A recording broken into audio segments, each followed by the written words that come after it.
and we are the lead coordinator in this Bees Erasmus Plus project. I think it's a very important idea that actually grew out from a cooperation inside the global pro bono network. This network exists in 50 plus countries all over the world, and in Europe there is a particularly strong cooperation of different intermediaries that are actually between the NGOs and the company employees that are offering their skills to develop these NGO projects.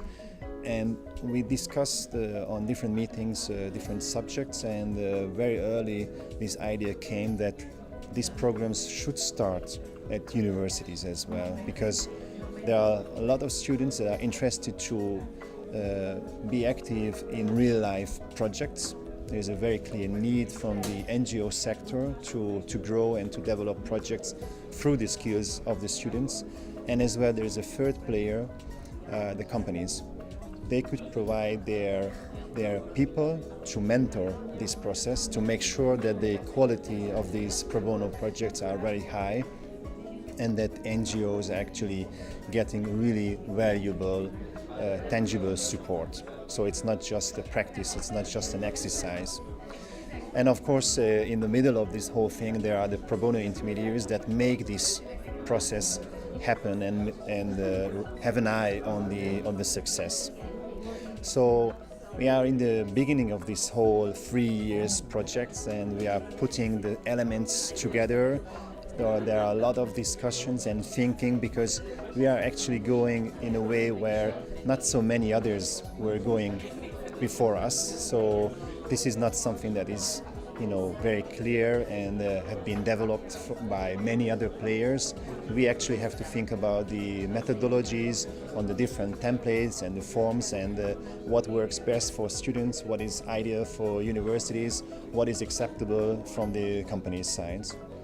And of course, it's nice to be here in Porto and to see what are the experiences that this university has so far in terms of volunteering engagement of students, and partly as well with pro bono projects, where students actually gave their skills, not only their passions and time and energy, to grow a community project or an NGO project. And it's very nice to see the evidences and the experiences that this university have here already. We are an NGO that helps volunteers to connect with causes that need their help. This whole meeting is an awesome opportunity for us to sort of boost the volunteering culture amongst young people and in different universities in Bulgaria. And we already have a whole bunch of ideas on how to implement and sort of make that happen right away. We are working in Paris and all over France, and our job is to connect non-profit organizations, associations with volunteers to do some pro bono projects. So we are working with universities because we like to engage also students to be involved in pro bono projects.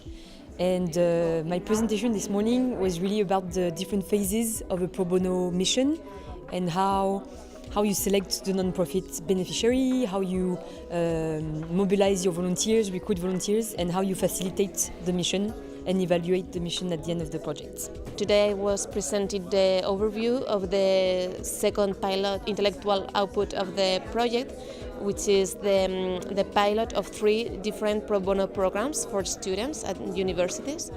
And it was very important to discuss this because the works of the intellectual output started in March, and it will last 1.5 years.